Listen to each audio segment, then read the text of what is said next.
Bonjour à tous et bienvenue. Le Santiago Bernabéu a vécu une soirée paradoxale, mélange de tensions institutionnelles, de frustration sportive et de soulagement final. Le Real Madrid s'est imposé 2-0 face à Levante, mais l'essentiel du spectacle ne s'est pas joué uniquement sur la pelouse. Entre les sifflets, les banderoles hostiles, les débats sur le limogeage de Xavi Alonso et les performances individuelles contrastées, ce match restera comme un moment charnière dans la saison madrilène. Dès l'échauffement, l'atmosphère était lourde. Le public madrilène, rarement aussi divisé, a exprimé son mécontentement de manière frontale. Les sifflets visant Vinicius et Bellingham ont résonné dans tout le stade, tandis que des chants réclamant la démission de Florentino Pérez ont éclaté dans plusieurs virages. Le limogeage de Xavi Alonso, très populaire auprès des supporters, a laissé des traces profondes. Arbeloa, promu en urgence, se retrouvait dans une position délicate, diriger son premier match à domicile dans un climat hostile, avec un vestiaire secoué et un public prêt à exploser au moindre faux pas. Cette tension a contaminé les joueurs dès les premières minutes. Le Real Madrid, pourtant largement favori, a entamé la rencontre avec une nervosité palpable. Les passes étaient hésitantes, les déplacements timides, et l'équipe semblait craindre la réaction du public à chaque erreur.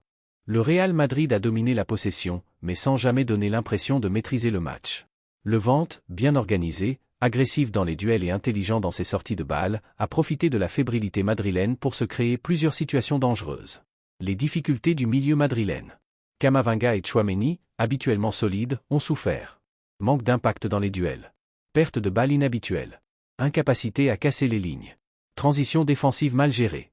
Le Real Madrid a souvent été pris dans le dos, notamment sur les projections rapides de Pablo Martinez et Boldini. Un trio offensif paralysé. Vinicius, constamment sifflé, a semblé jouer avec la peur de mal faire. Ses prises de balles étaient hésitantes, ses dribbles forcés, et son langage corporel traduisait un malaise évident. Bellingham, lui aussi ciblé par une partie du public, a tenté de s'impliquer mais a manqué de précision. Mbappé, isolé, n'a reçu aucun ballon exploitable dans la profondeur. Le Real n'a cadré qu'un seul tir en 45 minutes. Une statistique qui résume parfaitement la pauvreté offensive de l'équipe. Levante aurait pu ouvrir le score. Levante, sans complexe, a tenté sa chance à plusieurs reprises. Courtois a dû intervenir sur deux frappes dangereuses de Pablo Martinez. Le Real Madrid a même semblé proche de concéder un but sur un corner mal défendu. Lorsque l'arbitre a sifflé la mi-temps, le Bernabéu a répondu par une bronca monumentale. Une scène rare, mais révélatrice du malaise ambiant. Arbeloa, conscient que son équipe allait droit dans le mur, a pris deux décisions fortes à la pause. Sortie de Camavinga. Sortie de Gonzalo. Entrée d'Arda Güler. Entrée de Mastantuono. Ce double changement a transformé le match. Arda Güler, le maestro. Dès ses premières touches, Arda a apporté ce qui manquait cruellement au Real. Rythme. Créativité. Verticalité.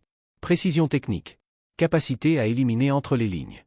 Il a accéléré le jeu, fluidifié les transitions et offert des solutions constantes à ses coéquipiers. Mastantuono, l'énergie nouvelle. Le jeune Argentin a apporté. Percussion.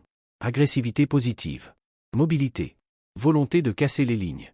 Son entrée a libéré Mbappé, qui a enfin pu recevoir des ballons dans de bonnes zones. Le Real Madrid a soudainement retrouvé son identité, jeu rapide, attaque placée, pressing coordonné. Le penalty de Mbappé, 58, Arda provoque, Mbappé conclut. Sur une action initiée par Arda Güler, Mbappé reçoit un ballon dans la surface. De là le fauche maladroitement. Penalty indiscutable. Mbappé transforme avec sang-froid, malgré les sifflets d'une partie du stade. Le Bernabéu se libère, mais l'ambiance reste tendue. Le 2-0 d'Asensio, 66, encore Arda. Sur un corner parfaitement tiré par Arda Güler, Asensio s'élève plus haut que tout le monde et place une tête imparable dans la lucarne. Ce but symbolise la transformation totale du Real Madrid en seconde période, plus agressif, plus inspiré, plus collectif. Après le 2-0, le Real Madrid a multiplié les occasions. Ryan, le gardien de Levante, a été héroïque. Arrêt réflexe sur Bellingham. Parade sur une frappe croisée de Mbappé. Arrêt du pied sur Mastantuono. Claquette sur une tentative d'Arda. Sans lui, le score aurait pu être beaucoup plus lourd. Levante a fini par craquer physiquement, mais jamais mentalement. Le Brésilien a vécu une soirée étrange.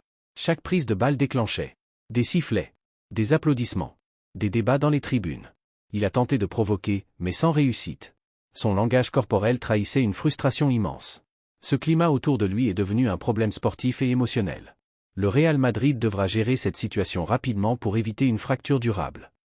Analyse tactique, un Real Madrid à deux visages. Première mi-temps, un Real perdu. Bloc trop bas. Manque de créativité. Transition mal gérée. Pressing incohérent. Joueur paralysé par la pression. Deuxième mi-temps, un Real transformé. Arda Güler comme chef d'orchestre. Mastantuono pour dynamiser les attaques. Mbappé plus libre. Pressing plus haut. Défense plus sereine. Circulation plus rapide. Arbeloa a gagné son pari. Mais il sait que cette victoire ne suffira pas à calmer la tempête. Statistiques clés. Possession, 70%. Tir, 26. Tir cadré, 11. Corner, 8. Arrêt de Ryan, 9. Tir cadré de Levante, 0. La domination madrilène en seconde période est totale.